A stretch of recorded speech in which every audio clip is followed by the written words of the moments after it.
कहानी शुरू होती है 1962 में। हम एक थिएटर को देखते हैं जिसमें म्यूजिक मैन नाम की फिल्म चल रही थी और इसमें एक गाना बज रहा था, ट्रबल ट्रबल। इस थिएटर में हम मैटी नाम के एक बच्चे को देखते हैं जो कि बिना टिकट यहाँ घुस आया था। गार्ड उसे पकड़ने की कोशिश करता है तो मैटी भागते हुए लॉबी में आके छुप जाता है। हमें पता चलता है कि मैटी की फैमिली कंडीशन कुछ ठीक नहीं है। गार्ड यहाँ काम कर रही लड़की रोनी से पूछता है कि मैटी किधर भागा है, तो वो उसे गलत डायरेक्शन बता देती है, जबकि मैटी उसी के सामने ही छुपा था। मैटी अब यहाँ से निकल कर भाग जाता है। इसके बाद हम देखते हैं कि मैटी डेरी शहर छोड़ के जा रहा था। वो एक कार से लिफ्ट लेता है। उसमें एक फैमिली बैठी हुई थी जो बताती है कि वो लोग भी डेरी से बाहर पोर्टलैंड जा रहे हैं और मैटी भी इनके साथ जाने लगता है। लेकिन कुछ देर बाद ही ये फैमिली अजीब हरकतें करने लगती है। मैटी देखता है कि ये लोग तो वापस डेरी के अंदर ही जा रहे थे। वो समझ जाता है कि कुछ गड़बड़ है और गाड़ी रोकने को बोलता है, लेकिन वो उसकी एक नहीं सुनते और आपस में ही बातें करते रहते हैं। मैटी कार को रोकने की कोशिश करता है तो उसका हाथ उस लेडी के पेट पर लग जाता है जो प्रेग्नेंट थी। उसका पेट फूलने लगता है और वो कार में ही बच्चे को जन्म दे देती है और ये बच्चा एक म्यूटेंट बेबी था जिसके चमगादड़ जैसे पंख थे। ये बच्चा मैटी पर हमला करता है और ये सीन यहीं एंड हो जाता है। यानी वो बच्चा पेनीवाइज था और वो फैमिली भी उसी का बनाया माया जाल थी। कहानी इसके बाद 4 महीने आगे जाती है। हम दो दोस्त टेडी और फिल को देखते हैं जो कि साइंस फिक्शन और एलियंस की बातें करते रहते हैं। फिल का तो मानना था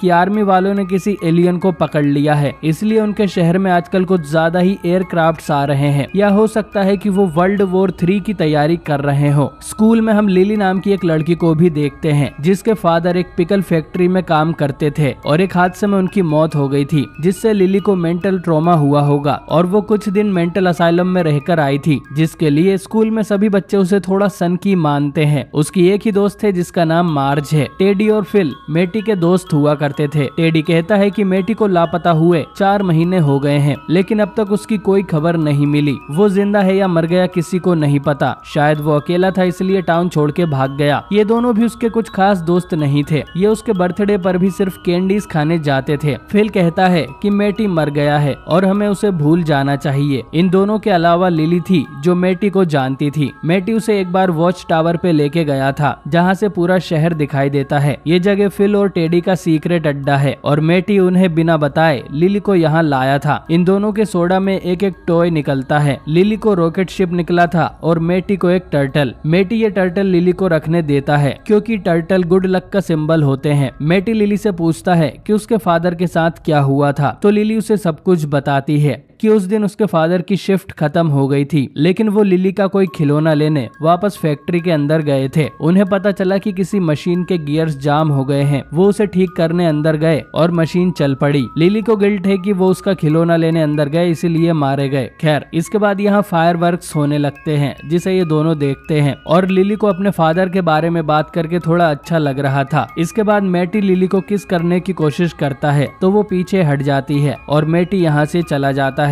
यह आखिरी बार था जब लिली ने उसे देखा था और उसका दिया टर्टल लिली ने अपने ब्रेसलेट में पहना हुआ है। इसके बाद लिली को अपने बाथटब के सिंक में से मैटी की आवाज आने लगती है। वो ट्रबल ट्रबल वाला गाना भी गा रहा था, जिसके बाद लिली को मैटी की 2 उंगलियां भी दिखाई देती है। ये बात लिली अगले दिन मार्ज को बताती है तो मार्ज उसका यकीन नहीं करती कि वैसे ही लोग उसे सनकी समझते हैं, तो ये बात किसी और को मत बताना, जो सुन लिली को बहुत दुख होता है। इसके बाद लिली टेडी और फिल को भी ये बात बताती है, लेकिन उनको भी इस पर यकीन नहीं होता कि मैटी शहर के सीवर में है और वहाँ से लिली को आवाज लगा रहा है। मतलब वो 4 महीने तक जिंदा भी कैसे रहा होगा। शाम को टेडी अपनी फैमिली के साथ डिनर करता है और अपने फादर से पूछता है कि कोई किसी को किडनैप करके सीवर में रख सकता है क्या, तो उसके फादर उसे डांटने लगते हैं कि वो कॉमिक बुक की दुनिया से बाहर निकले, हम लोग ज्यू हैं। तुम्हारे दादा नाजीज से बचकर भागते फिरते थे। उस जमाने में ज्यू लोगों की चमड़ी उतार के उनसे लैम्प शेड्स बनाए जाते थे। ये बोलकर वो टेडी को चुप करा देते हैं। अब रात को जब टेडी अपने कमरे में था तो उसका लैंप अपने आप ही बंद होने लगता है और फिर अचानक ही उस लैंप के ऊपर इंसानी चेहरे दिखने लगते हैं जिनसे वो बहुत डर जाता है और जोरों से चिल्लाता है, जिससे टेडी का बड़ा भाई यहाँ आ जाता है। लेकिन वो लैंप अब गायब हो गया था। अब टेडी और फिल समझ जाते हैं कि लिली भी सच बोल रही थी, पर इन्होंने ये बात बड़े लोगों को बताई तो वो इन तीनों को पागल खाने भेज देंगे। ये तीनों ही अब मैटी को ढूंढने का फैसला करते हैं। ये लोग पब्लिक लाइब्रेरी में जाते हैं और 4 महीने पहले के न्यूज़पेपर को पढ़ने लगते हैं। इनके साथ यहाँ फिल की छोटी बहन सूजी भी आई थी क्योंकि उनके पेरेंट्स घर पे नहीं थे। खैर, न्यूज़पेपर में इन्हें पता चलता है कि मैटी को आखिरी बार कैपिटल थिएटर में काम करने वाली एक लड़की ने देखा था।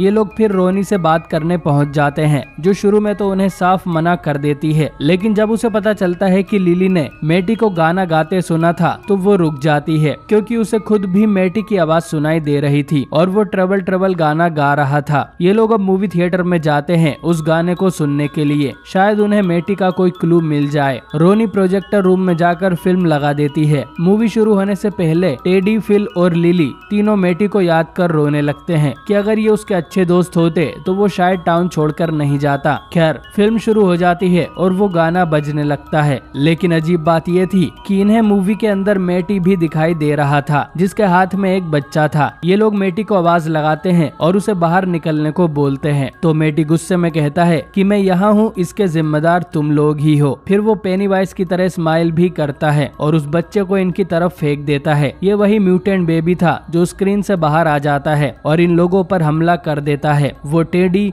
फिल और फिल की बहन सूजी को मार देता है। रोनी भागकर अंदर जाती है और लिली को बाहर निकाल लेती है। लिली जोर से चिल्लाती है और ये एपिसोड यहीं पर एंड हो जाता है। इस एपिसोड में आर्मी बेस की भी एक साइड स्टोरी चल रही थी। हम 2 मेजर हेलोन और पॉली को डेयरी में आते देखते हैं। ये दोनों एयरफोर्स के पायलट हैं। इन्हें पता चलता है कि डेयरी में कोई तो स्पेशल प्रोजेक्ट चल रहा है, जिसके बारे में इन्हें भी नहीं बताया जाता। बाद में हेलोन को एक ऑफिसर सैल्यूट नहीं करता, शायद वो ब्लैक है इसीलिए। यहाँ हम डिक हेलोरेन नाम के एक ऑफिसर को भी देखते हैं, जो कि शायद वही डिक हेलोरेन है जिसे हमने शाइनिंग मूवी में देखा था। और हो सकता है ये लोग स्टीफन किंग का कोई सिनेमैटिक यूनिवर्स बनाने की कोशिश कर रहे हो, बल्कि हेलोन खुद भी इट मूवी के माइक का ग्रैंडफादर है। हेलोन को यहाँ पर एक नया एयरक्राफ्ट B-52 पायलट करने के लिए बुलाया गया था। बाद में हेलोन पर 3 मास्क पहने लोग भी हमला करते हैं और उससे B-52 से जुड़ी सारी इंफॉर्मेशन मांगते हैं, लेकिन तभी पॉली यहाँ आ जाता है, जिसे मास्क वाले सभी लोग भाग निकलते हैं। तो दोस्तों, आपको ये पहला एपिसोड कैसा लगा कमेंट करके जरूर बताएं। मुझे टेडी और फिल के कैरेक्टर काफी अच्छे लगे थे, पर उन्हें तो पहले एपिसोड में ही निपटा दिया गया। इसका अगला एपिसोड अगले हफ्ते आएगा। अगर आप चाहते हैं कि मैं उसे भी एक्सप्लेन करूँ तो कॉमेंट में यस जरूर लिखें। बाकी वीडियो पसंद आई हो तो इसे लाइक करें और चैनल को सब्सक्राइब करना ना भूलें।